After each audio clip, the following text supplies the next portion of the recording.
आशा और ज्योति गरीब जुड़वा बहनें थीं। माता पिता की मौत हो चुकी थी। उनकी मौत के बाद दोनों गरीब बहनें गांव में ही एक छोटा सा ढाबा चलाती थी। मगर फूटी किस्मत तो देखिए, ढाबे से भी इतना कुछ नहीं कमा पाती थीं कि सुख से दिन काट सकें। बड़ी आशा थी और छोटी ज्योति। ज्योति कुछ दिनों से बीमार चल रही थी।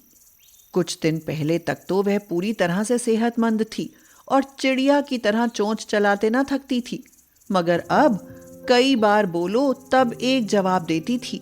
ज्योति, मेरी प्यारी बहन, तुझे अचानक क्या हो गया? तू कुछ खाती पीती भी नहीं। ज्योति, ज्योति बहन, कुछ तो बोल। तू कुछ बोलती क्यों नहीं? ले, थोड़ा खाना तो खा ले। दीदी, मुझे भूख नहीं लगती। मुझे तो खाना देखकर ही घिन आने लगती है। एक तो ढाबा कुछ अच्छा नहीं चल रहा, ऊपर से तू बीमार पड़ गई। अब तो गंगा वैद्य ही कुछ कर सकता है मेरी बहन।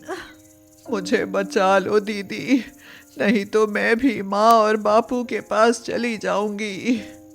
चुप कर ज्योति, तुझे कुछ हुआ तो मैं कौन सा जिंदा रह पाऊंगी? मैं भी तेरे साथ ही मर जाऊंगी बहन। यह कहकर आशा वहां से चली जाती है और फिर ज्योति के बारे में सोच सोच कर फूट फूट कर रोने लगती है और कहती है, हे भगवान, हम गरीब बहनों की रक्षा कर। मेरी ज्योति को ठीक कर और हमारे ढाबे का काम कुछ सही चला। आशा रोते रोते गंगा वैद्य के पास जाती है। वैद्य उस समय गांव के प्रधान और महाजन के साथ बैठकर बातें कर रहा था। वैद्य जैसे ही आशा को उदास और रोते हुए देखता है तो हंसने लगता है, मानो अपनी किसी जीत की हंसी हंस रहा हो। वह हंसते हुए आशा से कहता है, क्यों आशा, बहन की बीमारी से दुखी होकर रो रही हो? मत रो, तुम्हारी बहन ठीक हो जाएगी। पर क्या वैद्य जी? अरे पर तुझे इसके बदले में हमारा एक काम करना पड़ेगा। इस काम से तुम्हारे दो फायदे होंगे आशा। आप यह क्या कह रहे हैं प्रधान जी? हाँ, प्रधान जी ठीक ही कह रहे हैं आशा। एक तो तुम्हारी बहन ठीक हो जाएगी, ऊपर से तुम्हारा ढाबा भी अच्छा चलने लगेगा। यह सुनकर आशा बहुत खुश होती है और वैद्य से कहती है, आप बताइए तो वैद्य जी, मुझे क्या करना होगा? कुछ खास नहीं आशा बेटी। एक तो मैं तुम्हें जो दवा दूं उसे अपनी बहन को 3 दिन खिलाना, वो पहले जैसी स्वस्थ हो जाएगी। और दूसरे तो इस बार अपने खेत में हमारी देसी आयुर्वेदिक खाद का इस्तेमाल करना। हम तीनों ने बहुत दूर से आयुर्वेदिक नुस्खे से बनी देसी खाद मंगवाई है। इस खाद की मिट्टी में मिलाते ही खेत से दुगनी उपज मिलेगी, दुगना अनाज, समझी? पर मेरे खेत की मिट्टी में तो अनाज का एक दाना तक नहीं उगता महाजन जी। पर इस बार एक एक दाना उगेगा, तो हमारी खाद इस्तेमाल करके तो देख। इतना अनाज पैदा होगा कि तू अपने ढाबे पर लोगों को आधे दाम में खाना खिलाएगी, तो भी भरपूर कमाई करेगी। ठीक है, मैं आपकी बात मान लेती हूँ, पर इस खाद के लिए मुझे आपको कितना पैसा देना होगा? अरे कोई पैसा नहीं देना होगा तुझे, हम तुझे ये चमत्कारी खाद बिल्कुल मुफ्त दे रहे हैं। आशा को गांव के वैद्य, प्रधान और महाजन की बात पर यकीन हो जाता है और वह उनकी बात मान लेती है। वैद्य जी जो दवा देते हैं उसके 3 दिन के सेवन से ही ज्योति बिल्कुल ठीक हो जाती है और आशा अपने खेत में उनकी दी देसी खाद का इस्तेमाल करती है तो उसके बंजर खेत से सचमुच बहुत सारा अनाज पैदा होता है, लोगों के उपजाऊ खेतों से 2 गुना अनाज। यह चमत्कार देख आशा और ज्योति की आंखें फटी की फटी रह जाती हैं और आशा कहती है, देख ज्योति, हमारे बंजर खेत से कितनी अच्छी उपज पैदा हुई है। यह सब तो भगवान का करिश्मा है बहन। भगवान का नहीं, यह तो हमारे गांव के वैद्य जी, प्रधान और महाजन की देसी खाद का करिश्मा है पगली। भगवान उन तीनों का भला करे। उस दिन के बाद तो जैसे आशा और ज्योति के ढाबे की काया ही पलट हो जाती है। घर में अनाज का अपार भंडार होने के कारण वे अपने खाने का दाम सचमुच आधा कर देती हैं और ढाबे पर ग्राहकों की संख्या 1 से 2, 2 से 4 बढ़ते बढ़ते 10 गुना बढ़ जाती है। सस्ता खाना खिलाकर भी अच्छी कमाई होने लगती है। अब तो वारे के न्यारे हो रहे हैं। देखो तो, सस्ता खाना बेचकर भी हम भरपूर कमाई कर लेती हैं। हाँ, वो तो है। कुछ दिन ऐसे ही काम चलता रहा ना तो देखना हम कोठी बंगलों में रहने लगेंगी। हाँ, भगवान तुम्हारी बात सच करे दीदी। आशा के बंजर खेत से जो चमत्कारी उपज पैदा होती है, उसे देखकर गांव के अन्य किसान तो मानो हैरान ही रह जाते हैं। खेतों में ज्यादा अनाज पैदा कर ज्यादा मुनाफा कमाने के चक्कर में सब वैद्य, प्रधान और महाजन से उनकी देसी आयुर्वेदिक खाद पाने के लिए लाइन में लग जाते हैं। वे तीनों खाद के बदले किसानों से मोटी रकम वसूल माला माल होने लगते हैं। तुम्हारी देसी खाद ने तो सचमुच कमाल ही कर दिया वैद्य। बड़ी मोटी कमाई हो रही है, तिजोरी पैसे से भरने लगी है। अभी तो सिर्फ भरने लगी है महाजन, फसल उठने पर देखना तिजोरी में पैसा रखने की जगह ना बचेगी। तुम ठीक कहते हो वैद्य। बस कुछ दिन हमारी चमत्कारी खाद से पैदा हुआ अनाज खा लें ये मूर्ख गांव वाले, तब तो हमसे लुटने पर मजबूर हो ही जाएंगे ये सब मूर्ख। इनकी जमीन, जेवर और पैसा सब हमारा हो जाएगा। गांव का वैद्य, प्रधान और महाजन तीनों बड़े लालची थे। वे लोगों को जिस खाद को आयुर्वेदिक देसी खाद कहकर बेच रहे थे, दरअसल वह एक घातक केमिकल था, जिसे खाद की तरह इस्तेमाल करने से खेतों से अनाज तो दोगुना पैदा होता था, मगर उस अनाज के खाने से लोग बीमार पड़ जाते थे। कुछ दिन बाद यही हुआ। गांव के लोगों ने वह अनाज खाया तो अधिकांश लोग ज्योति की तरह बीमार पड़ गए और वैद्य के घर के आगे बीमारों की भीड़ जमा होने लगी। जी, पता नहीं पेट का क्या हुआ, भूख नहीं लगती, खाना देखकर घिन आती है। हाँ, हमारे साथ भी यही हो रहा है वैची। घरों में अन्न के भंडार भरे हैं पर अन्न खाने को मन नहीं करता। ये तो भयंकर महामारी का प्रकोप है भाइयों। इसकी दवा बहुत महंगी है। जान बचानी है तो रुपए, पैसे, जेवर, गहने और जमीन का मोह छोड़ो। प्रधान जी और महाजन जी की मदद लेकर इलाज कराओ। वैद्य के यह कहने पर मजबूर बीमार गांव वाले प्रधान और महाजन के पास अपनी जमीन और गहने रख कर्ज उठाने लगते हैं। इस तरह वैद्य, प्रधान और महाजन तीनों गांव वालों की मजबूरी का फायदा उठाकर माला माल होने लगते हैं। क्यों बे प्रधान जी और महाजन जी, हमारी तरकीब कामयाब हो गई ना? बिल्कुल वैद्य जी, अब तो इन मूर्ख गांव वालों को लुटने से कोई नहीं बचा सकता। भगवान भी नहीं, अब तो सब किसानों की जमीन और अन्य संपत्ति हमारी ही हो जाएगी। यही तो हम तीनों मित्र चाहते हैं। वैद्य, प्रधान और महाजन तीनों गांव वालों को धोखा देकर बहुत खुश थे और सोच रहे थे कि उनका तो भगवान भी कुछ नहीं बिगाड़ सकता। मगर भगवान दुराचारी या पापी को कब माफ करता है? भगवान ऐसे लोगों को अवश्य दंडित करता है। उनके साथ भी यही हुआ। एक दिन आशा और ज्योति के ढाबे पर एक गरीब बुढ़िया आती है और कहती है, बेटी बहुत भूखी हूँ, थोड़ा खाना मिल जाता तो। दादी अम्मा, इस गांव में खाना कोई खाता ही नहीं, सब बीमार हैं और सबको खाने से घिन आती है। फिर हम किसके लिए खाना बनाएं दादी? हम भी दूध फल खाकर काम चला लेती हैं। यह बात है तो तुम चिंता मत करो बेटी, तुम अपने ढाबे में खाना बनाओ और सबको खिलाओ। तुम्हारे खाने की महक से सब बीमार ठीक हो जाएंगे और खाना खाने लगेंगे, पर उन 3 पापियों की भूख मर जाएगी।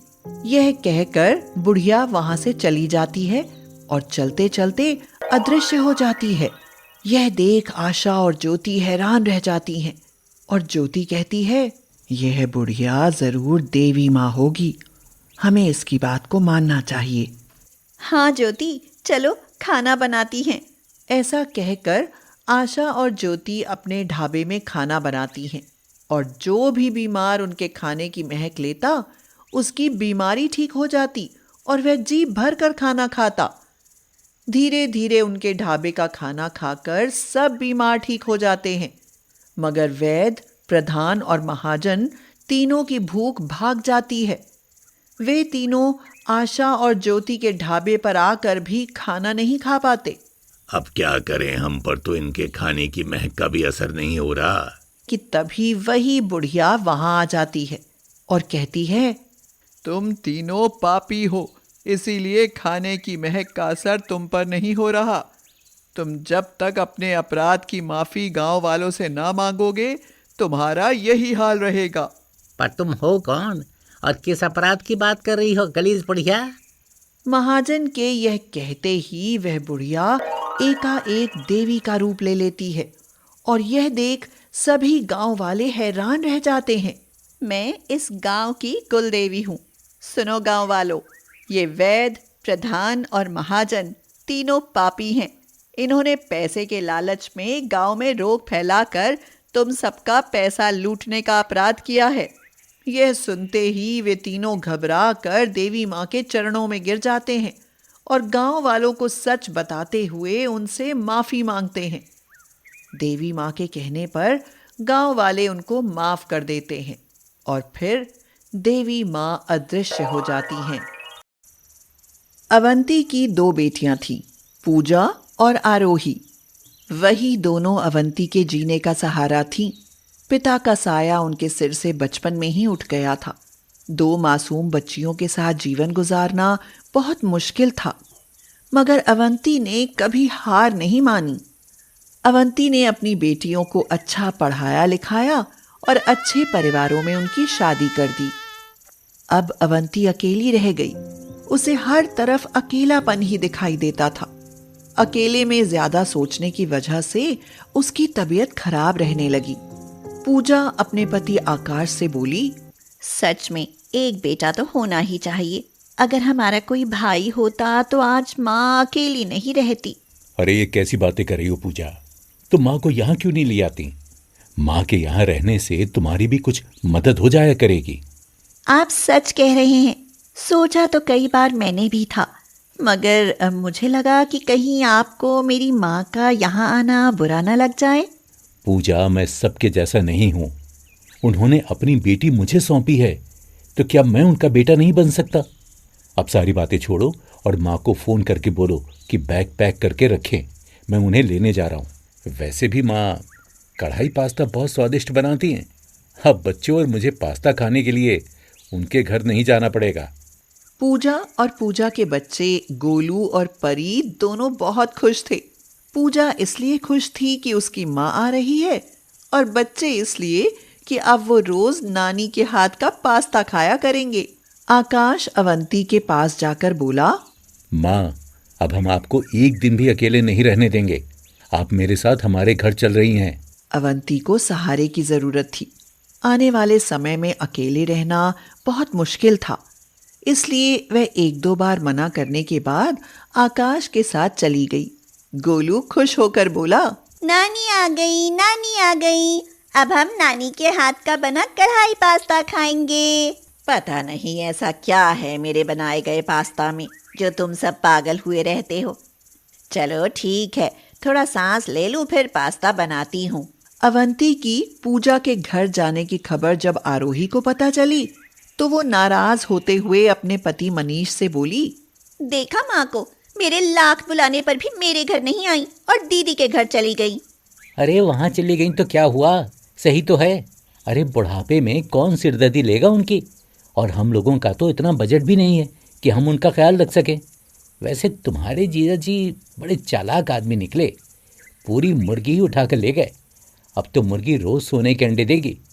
ध्यान रखना आरोही, कहीं तुम्हारे जीजा जी बुढ़िया की प्रॉपर्टी के लालच में ही उन्हें अपने घर लेकर ना गए हों।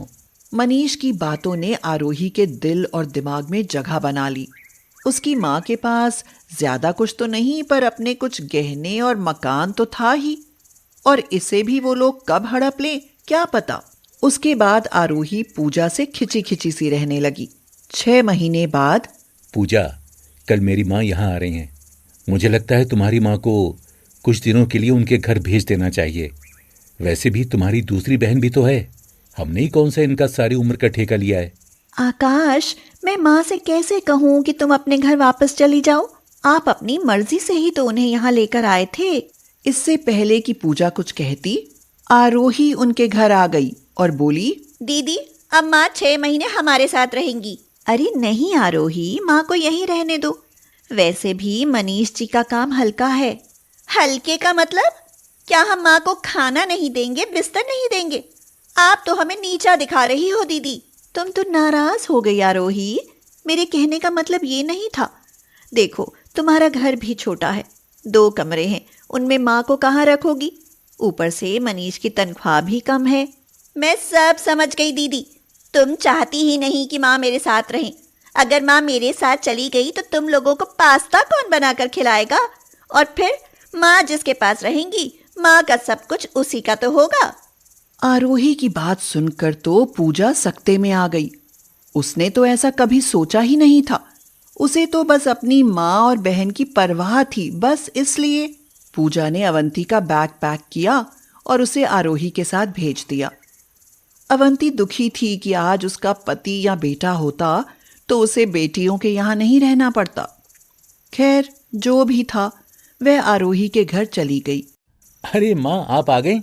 चलो, हमें भी आपके हाथ का पास्ता खाने का सौभाग्य मिलेगा, वरना हमें तो लगा था कि आकाश भाई साहब ने ये सुख छीन लिया है हमसे। अवंती को लगा जैसे वह दोनों बेटियों के घर में सिर्फ पास्ता बनाने के लिए रखी गई है। कुछ दिन बाद, अरे बुढ़िया को ये दूध देने की क्या जरूरत है आरोही? वो माँ रात की दवाई दूध के साथ खाती है ना।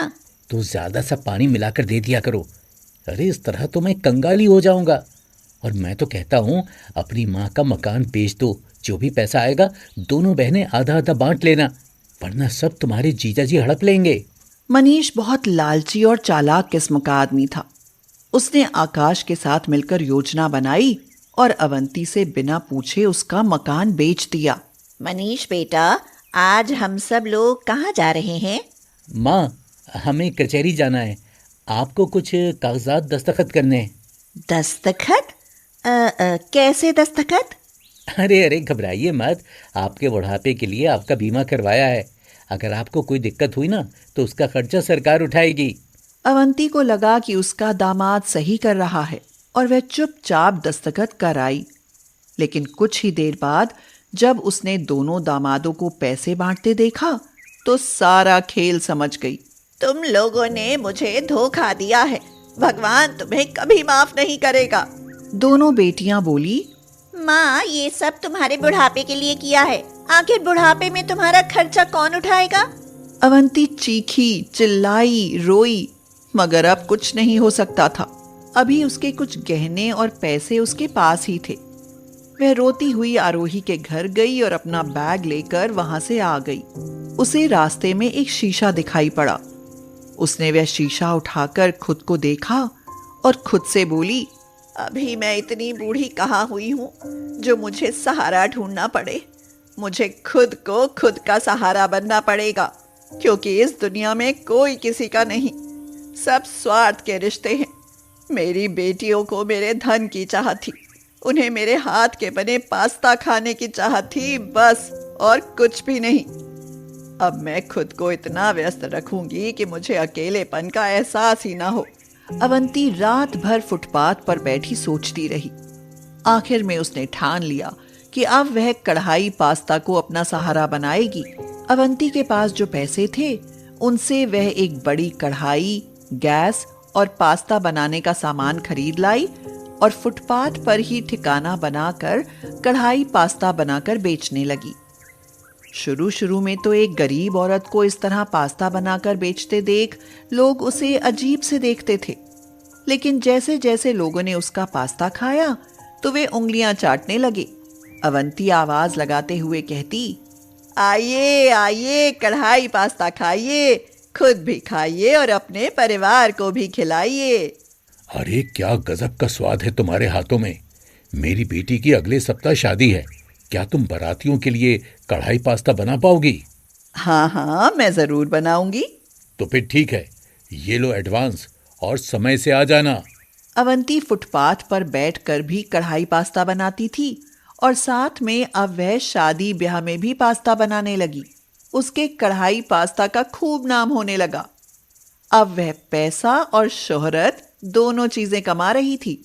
कुछ दिनों बाद दोनों बेटियां उसकी कामयाबी देख उसके पास आईं और अपने साथ चलने को कहा। चली जाओ यहाँ से, तुम लोगों ने मुझे ठग लिया, अब मुझे तुम्हारी जरूरत नहीं। दोनों बेटियां अपना सा मुंह लेकर चली गईं और अवंती फिर से कढ़ाई पास्ता बनाने में मग्न हो गई। उसका आत्मविश्वास उसे सफलता की ऊंचाइयों तक ले जा रहा था।